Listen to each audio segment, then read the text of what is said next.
Welcome to this explainer. Today we're diving into one of the most famous and absolutely devastating events of the ancient world. I'm talking about the Great Fire of Rome in 64 AD. But this wasn't just a catastrophic blaze. We're actually going to look at this as one of history's ultimate public relations disasters. We'll be separating the enduring myths from the gritty historical facts and seeing exactly how this one event reshaped a city and completely destroyed an emperor's legacy. Let's get started. Okay, let's dive right into this because we absolutely have to address the most famous myth right out of the gate. You've heard the phrase, right? Fiddling while Rome burns. It's literally become our universal metaphor for a leader doing exactly the wrong thing during a crisis. But did Emperor Nero actually sit back, play an instrument, and just watch his capital city go up in flames? Well, to understand the true, dramatic reality of what went down, we need to strip away the legend and look at what Rome was actually like on the very eve of the disaster. Section 1. A city built to burn. Now, to really grasp the scale of this tragedy, we have to look at the ancient capital itself. Honestly, it was practically primed for disaster. Rome was incredibly dense, packing in well over 1 million residents. And to house all those people, the city was just filled with these towering wooden apartment blocks called insulae. Picture incredibly cramped, cheaply built tenements, often stacked 6 or 7 stories high, just leaning over these narrow, maze-like streets. Fire was a constant, everyday danger in a city lit by oil lamps and heated by open flames. But even still, absolutely nothing prepared the Roman people for the perfect storm that was brewing. So let's trace the rapid timeline of the disaster.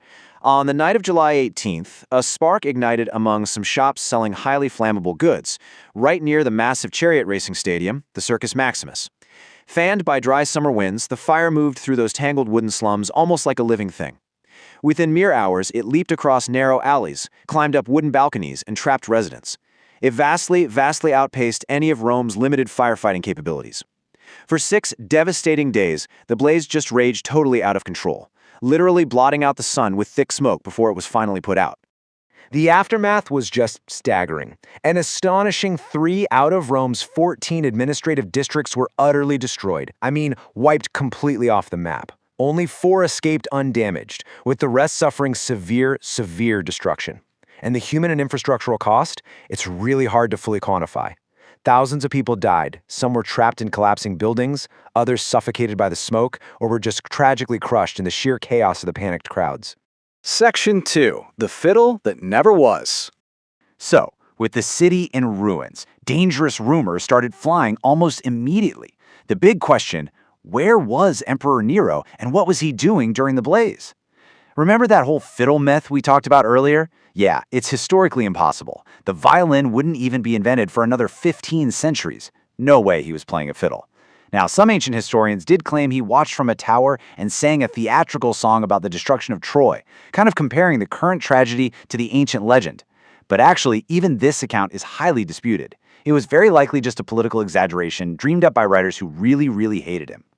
The actual facts tell a very different story.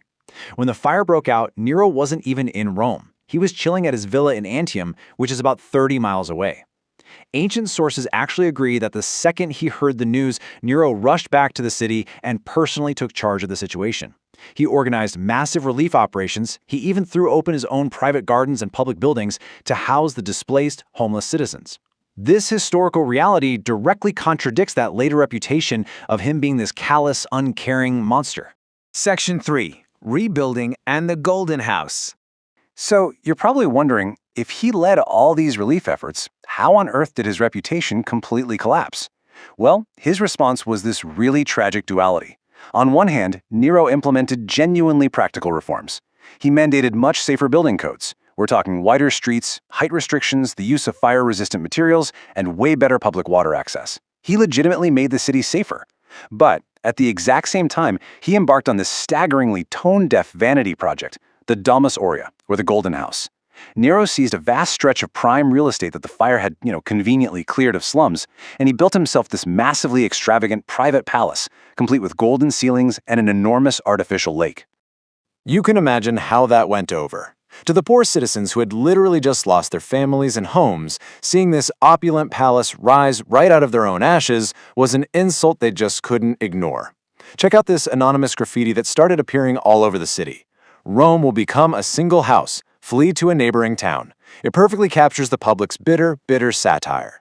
For them, the Golden House confirmed their absolute worst suspicions, that Nero had intentionally caused the fire just so he could clear the land and build his ultimate dream home. Section 4. Scapegoating the Christians. Nero very quickly realized he had a massive, massive political crisis on his hands. So, desperate to deflect these mounting, incredibly dangerous rumors about his own involvement, he went searching for a scapegoat. And he directed the public's anger toward a small, widely misunderstood religious sect in the city, the Christians. You have to remember, at this point in history, Christianity was relatively new to Rome. Because they worshipped in private and completely refused to participate in traditional Roman religious rituals, they were viewed with a lot of deep suspicion by their neighbors. They were outsiders, and that made them highly convenient, unsympathetic targets for a very desperate emperor. What followed was one of the first major persecutions of Christians by the Roman state. According to the historian Tacitus, Nero had Christians arrested and subjected to horrific public executions. Some were literally used as human torches in his gardens or thrown to wild animals. It was brutal. But there was a really dramatic irony here. This extreme cruelty completely backfired. The brutality was so excessive that instead of satisfying the public's anger, it actually generated sympathy for the victims. It made ordinary Romans suspect that these executions were just a bloody smokescreen to hide Nero's own guilt. Section 5. The Fall of a Dynasty. The fire, the Golden House, and that totally failed scapegoating essentially set off a chain reaction, driving the intense political decline of his entire reign. From there, Nero's rule just became a series of cascading failures. The massive reconstruction of Rome, combined with his wildly extravagant personal spending on that palace, completely strained the imperial treasury. Sensing blood in the water, provincial governors and military commanders began plotting rebellions. And the final crushing blow came in 68 AD when the Praetorian Guard, which was the emperor's own personal soldiers and his absolute last line of defense, abandoned him. Suddenly, he was completely isolated from everyone who mattered. With literally zero allies left, the Senate officially declared Nero a public enemy. The young emperor, who was once popular enough to perform in grand theaters, was forced into a desperate final flight. He fled Rome in disguise, slipping away to a freedman's villa on the outskirts of the city under the cover of darkness. And he did this knowing full well that his own soldiers were actively closing in to execute him.